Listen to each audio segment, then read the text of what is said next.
Hey, what's going on? It's your boy Coach, and this is the Endless series.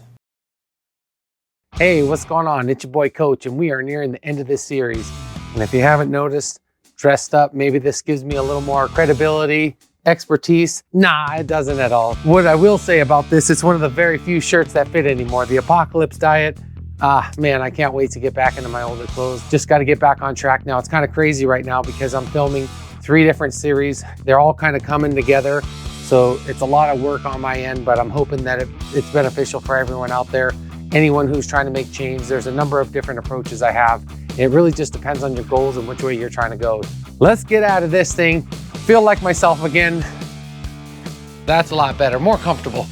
Let's go through some of these concepts, some of the kind of ending point. What makes you an expert? What makes you a master of this? Well, first and foremost, it really is gonna take time. That's gonna be the one thing that isn't on your side, because if you're in a hurry, it's just something that's not gonna come overnight, and we've discussed this. So when it comes to changing nutrition, you're gonna have to learn a lot about your preferences, your lifestyle, genetics, and that's what the hardest thing in this society is. People want everything now. You know, they say patience is a virtue. That's one of the things that you definitely have to work on, especially if you're gonna be in this for the long game, in the long term. That's what I had to do over time. I was always in such a rush to lose the weight. And if you follow me in the X-Form series, you're gonna see I'm in no rush, even though I've put on body fat, even though, let's say, there's discomfort with it, there's things I don't like about it.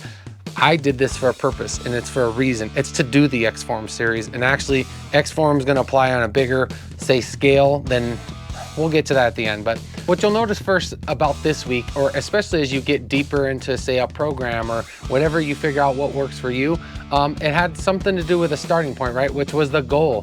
What is your goal? What was your goal? Did you get to your goal? It's something that you're gonna have to think about. So to me, a goal is just a starting place, lighting the match, getting the tires moving, pushing the car, getting the cart moving, right? When you're going through this, goals can change, goals can shift. So if you get to this point into the process where you've already gotten close to that goal or you've hit the goal, that's kind of something that not a lot of people talk about. It's something we've been going through, and it was like the first part of the series was, what is your goal? What do you want to move towards? For most people, it's going to be weight loss, and that's kind of one of the things and the drivers that this system kind of addresses, because a lot of people are starting there. It has something to do with they want to be this many pounds, or they got that recommendation medically in order to not be overweight or obese.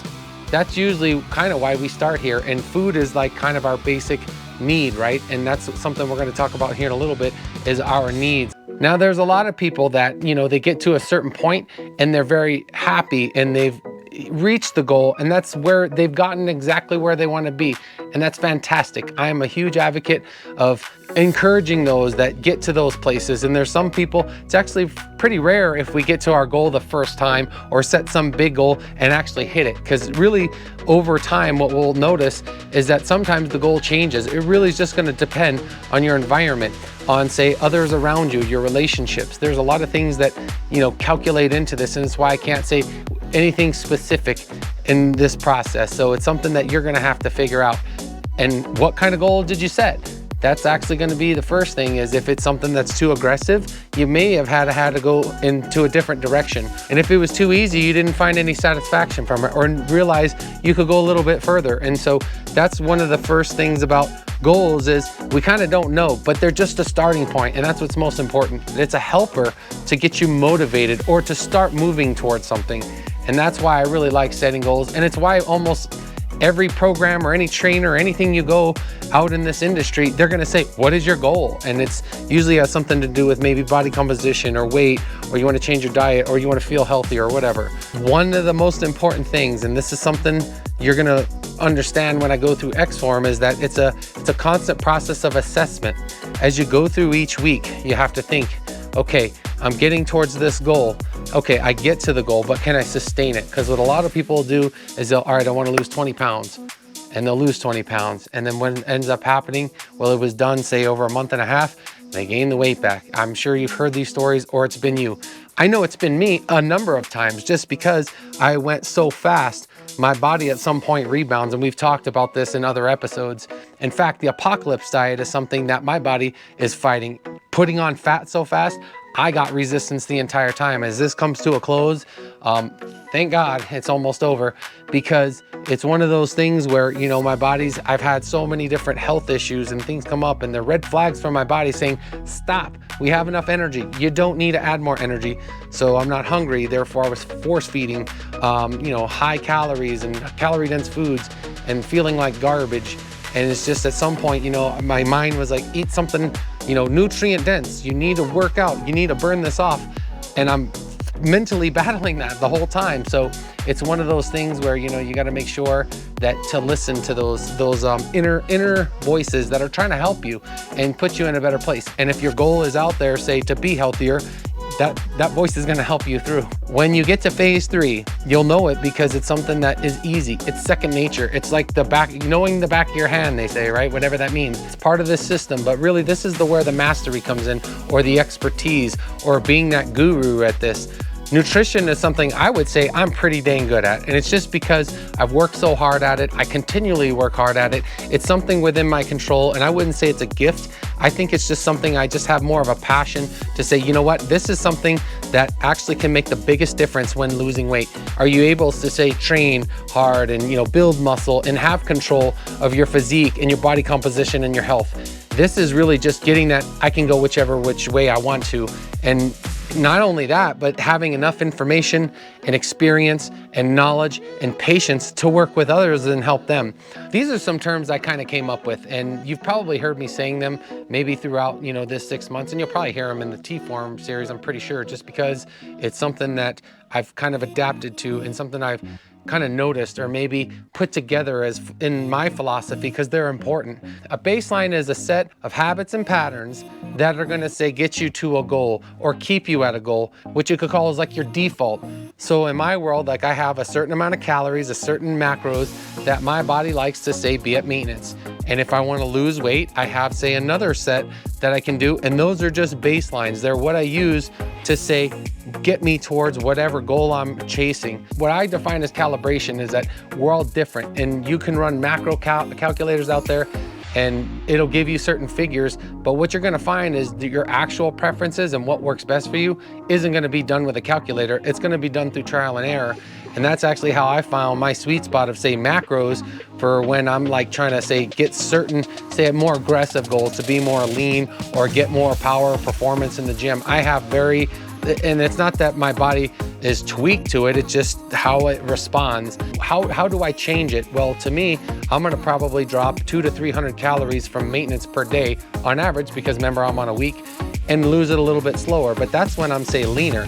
Now what happens when I have more weight to lose? Well, I can drop more calories. And that's all I mean by calibration, is just knowing how to make those tweaks, knowing how much to add to my walk, knowing how much to train, knowing how long to train. This all comes in time. And the thing is unless you're a certified actual trainer that's been doing this a long time, which I have someone next week who's gonna be a great representation of someone who knows calibration, it's knowing how to make those little tweaks to get you to say this new goal, or to keep you at a goal, or to keep you from setting back. That's an important one too. So one thing that's up here, and you'll notice it's called fail-safe. And if you've been watching these videos, you'll notice I have a number of fail-safes, and I put plan B up there just because it's like a backup. It's to make sure that you don't fail, or are least likely to fail, let's say. And so in my world, guess what? I have cooking equipment at my work. I have backup meals in the freezer. My family likes to have, say, higher calorie dense foods in the pantry. I have other areas where I can go get foods that are higher in nutrition. A fail-safe is anything that's gonna help me succeed when I don't have, say, a plan A in place or plan A failed. A great example of this is I'm going on vacation this weekend, so therefore I can't cook on Sunday. Well, guess what? I have a ton of meals in the freezer, so as soon as I get home, I can pull those meals out and I have nutrient dense foods for a few days, rather than just coming home and like, all right, I'll eat from the pantry, we'll eat out. That is not a good plan, and that is not a fail-safe. That is a way to fail, and how most of us fail because I don't feel like cooking, or I don't have time, or we're tired. One of many ways that you can have what I call a fail-safe, or just backup plans. Something I have in here is called a reset, and you've probably heard them out there. It's these cleanse diets, it's these low-calorie diets. There's a ton of different ones out there. I've tried them before. I don't get the best of results, but some people have fantastic results. When you're so stuck in some habit or pattern, and you're desperately trying to change, there's some people out there who need, okay, drop everything and change a lot right now. and then they take that week of hardcore discipline just to say kickstart or jumpstart path or motivation or get them back online to their goals. A reset's really good if you start having multiple setbacks. So let's suppose you're on a path and you start reverting. Up now I'm actually on a decline, I'm getting worse. Up, reset. What does that tend to do? Shoot motivation back up or put your behavior in the right direction, because maybe you'll get a few pounds of weight loss or feel a little bit better because say the nutrient density or whatever supplements you're going to take. The problem is if you count on that reset being your new path, it's so much abrupt change. Most people will say, do that week cleanse, lose that 5 to 10 pounds, I feel amazing. And guess what? 30 days later, they're back at the old habits and patterns. So what was the point of it?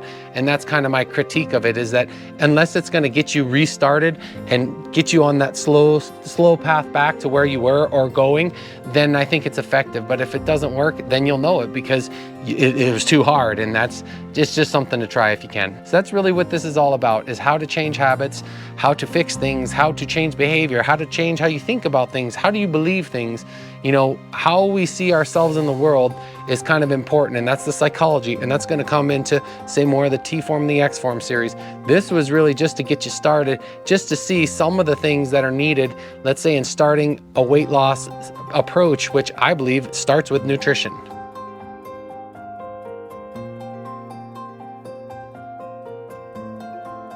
The guest I got for this week fits into this topic perfect. This is a good friend of mine. We've known each other for over a decade, and a lot of good wisdom coming from him, and he's been around for a while. So let's just hear what he has to say.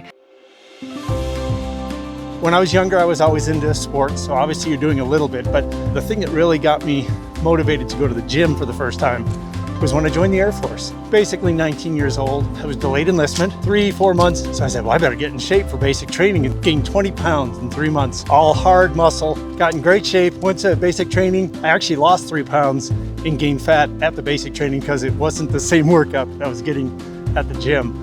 Any of you that have ever been in the Air Force basic training know that's a joke, but at the time I didn't know that. And I've been doing it ever since, working out with some of the enlisted people in their PT sessions sometimes. But that's kind of what got me started.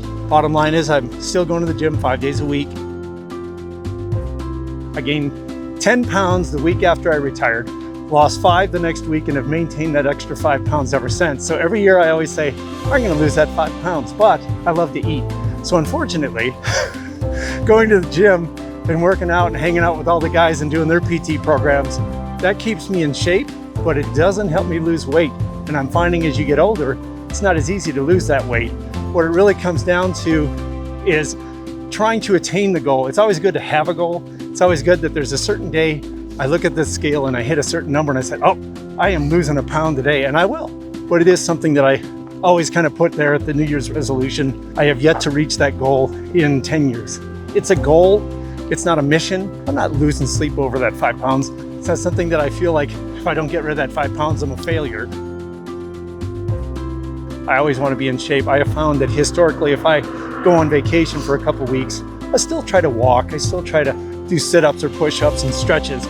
There's just kind of a blah feeling within my body when I haven't been to the gym for a couple weeks. And I find that, one, when I get back to the gym, I realize what I haven't been doing because I'm sore as heck. A feeling of deadness, and you're like, and when I go to the gym 5 days a week, that feeling is never there. I just know that that deadness, when I've been away for 2 weeks, is something that I want to erase pretty quickly. I don't know, it's been working for me.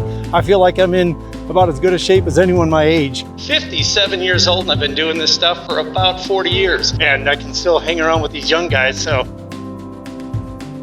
Whatever your goal is, know what it is, focus on it, and just stay with it tenaciously. Yes, you can take a week off here, a week off there, you go on vacation, that's okay. Around Christmas, I tend to give myself 2 weeks off just to give the body a rest, and I eat a lot of cookies. But what is your goal? Keep your goal good with you. Everyone's a little bit different. You know, you'll always have somebody say, oh man, I do these pull-ups, and you'll see something on TV where this guy says, I tried this. You can try that and just give it a shot, but if it isn't for you, don't feel like you're a failure. Just do what works for you, because everybody's a little different, and don't let someone else change it. You can listen to them, but you don't have to change just because they say so. Absolutely love that. Great advice. I agree with everything he said. It's different for everybody. And here's someone with actual veteran experience, was in the military, has learned a lot about training. Just a lot of great gold nuggets in there for you to kind of think about. So thank you, Pat. Appreciate it. Thank you. Thanks for the time. That's all I have for this one. Until the next one, take care. Peace.